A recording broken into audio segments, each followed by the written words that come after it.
The following video is a demonstration of Aegis metal framing Revit truss components.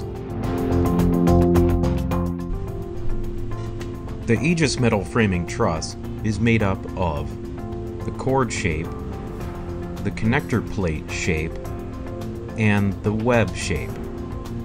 These three components, once I import them into Revit, will show up in generic models. So we're going to look at this sample file, which essentially is just three walls, and we're going to span our truss between these two walls. I'm going to do this by first setting up a work plane.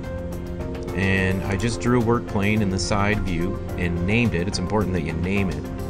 I named it the truss plane.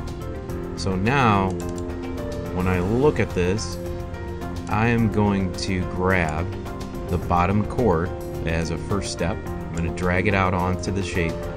And I'm going to make sure that place on work plane is selected and make sure that my truss plane is selected.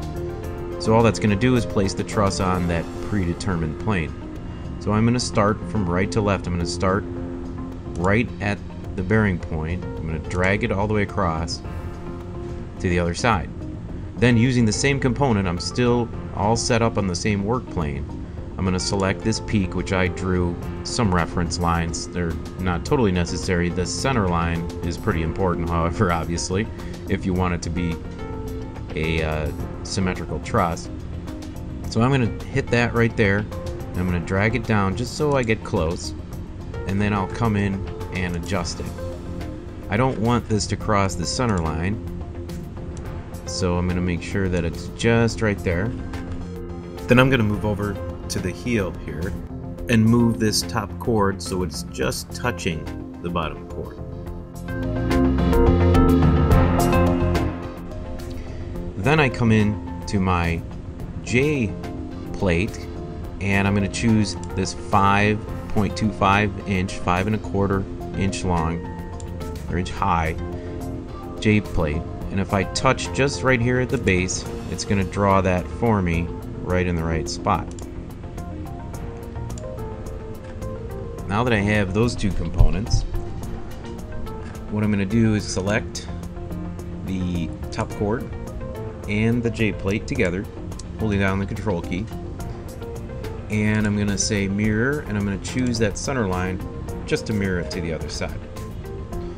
So now at the peak, we're going to make a connection between these two chords using this same component, but I'm going to choose the 3/4 inch J plate, and we're just going to say, we're going to make sure we're still set to work plane.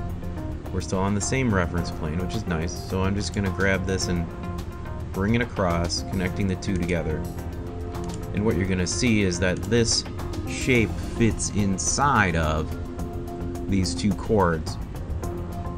So we don't have to be perfect, but we want to make sure that it doesn't shoot out of those upper chord areas.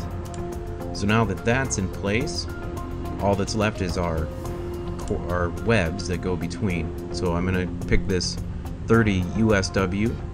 I'm going to drag it out onto this, and at this point we are going to change to place on face, because what I want to do is attach it. I don't want it to go to the plane, I want it to attach actually to this plate. So making sure that the plate is highlighted, I'm going to click on that and come down here. I had made a tick mark at the 1/3 point. I'm going to use that and place it where I want it. Adjustments can always be made just by grabbing this control handle. Now let's go up to the peak really quick. Yeah, you can see that this, I want this to tuck as high up as possible, but I don't want it to cross my center line, so that's about where I need it. And I could draw another one. Instead, I'm just going to mirror this, and then I am going to take this and get it so that it's around halfway. So there's my truss. Now I can just grab these two items and we'll do another mirror by picking that same axis, and we've just created our truss. So looking very quickly at a couple of renderings, I'll show you. At the peak here, you can see how everything fits together. And these materials are embedded right into them, so this galvanized metal material right out of the box will render. Here's another bearing view, and it would then be very simple to come into the side view and select this truss and copy it across. Do it one more time, and create your roof system that way.